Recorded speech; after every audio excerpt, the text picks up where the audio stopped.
I en tot cas també si deixeu un parell de cadires aquí un segon al fons. No moguis, no? Ja estàs bé. Un parell de convidats. Un parell de convidats més que estaran aquí. La senyora Garner.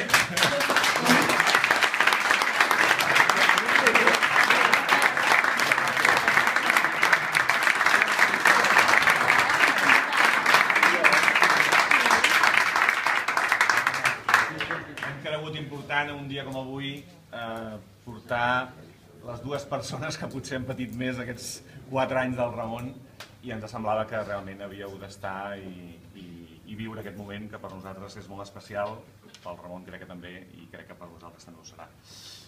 Bé, si em permeteu, prefereixo llegir l'escrit que he preparat perquè per mi és un acte emotiu i no em voldria deixar res. Aquest és un acte d'homenatge a en Ramon, un acte de reconeixement que el faré primer de tot en nom meu, com a persona que l'ha acompanyat des del primer dia en aquesta aventura que és el Cercle Català de Negocis. Però evidentment també el faré al final de l'exposició extensiu a tot l'equip, a tot el comitè executiu i de fet a tots els socis que esteu aquí i els que no han pogut venir. Jo era d'aquells catalans que fa 5 anys estava emprenyat, perquè no podia entendre el maltracte de l'Estat envers Catalunya. També estava decebut amb la classe política catalana perquè veia que cap partit afrontava la situació amb arguments i convicció. Fins i tot estava abatut perquè veia que per molt que intentava explicar a tothom que calia un estat per assegurar el futur dels nostres fills, pràcticament ningú al meu voltant no ho veia, no feia cas. De fet, estava desanimat perquè no sabia com fer-ho per lluitar contra aquest elefant que és l'estat espanyol. Fins que de sobte vaig conèixer en Ramon Garner. En Ramon no només va ser un al·licient, no només va ser un bri d'aire fresc, va ser un veritable terratrèmol. Va ser un tot és possible i a més ho farem.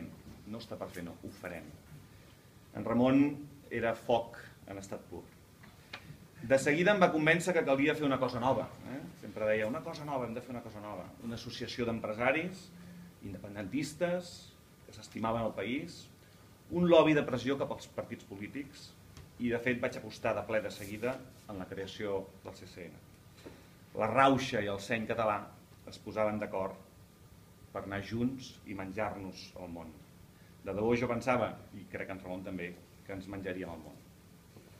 He de dir, i no és la primera vegada que ho dic, que els 2 primers anys del CCN van ser dels més feliços de la meva vida. L'energia que despreníem era exultant. Cada setmana 2-3 actes arreu, fos per 4 persones a Figueres, si recordes, o per 100 a Barcelona, és igual. Arreu de tot el territori, quilòmetres amunt i avall, i el més important de tot, el debat que s'hi generava, el que n'apreníem, les pors de la gent, les inquietuds. En cada final d'acte, en Ramon preparava el seu discurs, sovint improvisat, sovint ens feia patir, però sempre era sorprenent, sempre acabava sorprenent. Apel·lant als clàssics, Prat de la Riba, Valentí Almirall, Francesc Pujols, sempre portava una nova visió que ens enriquia a tots i ens feia més forts, més capaços. Algun dia, Ramon, algú escriurà la teva biografia, o la de tots nosaltres, no ho sé, però caldrà que aquest país sàpiga com un botiguer, fill de botiguer, besnet de botiguers, va ser capaç de crear tot un exèrcit argumental per fer caure un gran imperi com l'espanyol, o el que en queda d'ell. I sabem que tot això no ha estat de franc. El teu compromís amb el país és difícil de compatibilitzar amb l'empresa, amb la família, amb els amics. I és per això que no només entenem, sinó que respectem i aplaudim que hagis decidit fer un descans per poder-te centrar en allò que has hagut de descuidar per culpa del CCN. El país té sort de tenir gent com tu, que dona sense esperar, però també és cert que al teu costat tens gent que t'estima i necessita que li dediquis els teus esforços. L'únic que podem dir és que els que seguirem al capdavant del CCN lluitarem per no fer un pas enrere en l'objectiu que vam acordar el primer dia, l'assoliment d'un estat per Catalunya, pels nostres fills i també pel record de tants esforços dedicats i patiments malaguanyats dels nostres avantpassats. Al CCN tens la teva cadira de president fundador, això ningú t'ho traurà. Però és evident que el CSN no només va comptar amb tu, Ramon, amb mi mateix, amb en Miquel Àngel, que és amb nosaltres des del primer dia pràcticament. Va haver-hi més gent que es van assumir al projecte, que des del primer moment van creure en nosaltres i ens van donar el seu suport. També aquest és un acte de reconeixement per a ells, perquè també gràcies a ells, a tots els socis que ens heu seguit, hem pogut assolir l'èxit col·lectiu d'aquest país. El teu lideratge, Ramon, ens ha esperonat a tots, a seguir endavant dia rere dia, i haurem de saber prescindir de tu a partir d'ara. No ens serà fàcil, i esperem que sigui per poc temps, perquè aviat puguem veure assolit el nostre objectiu. En Ramon, per mi, i crec que ara ja puc parlar en nom de tots, ha estat un catalitzador imprescindible.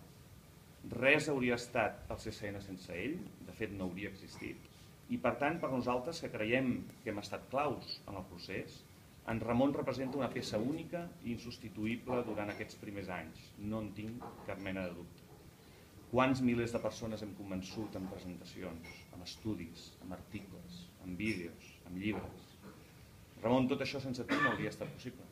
I jo vull des d'aquí fer un reconeixement totalment merescut al teu paper en el procés actual i el que sens dubte tindràs en endavant, facis el que facis.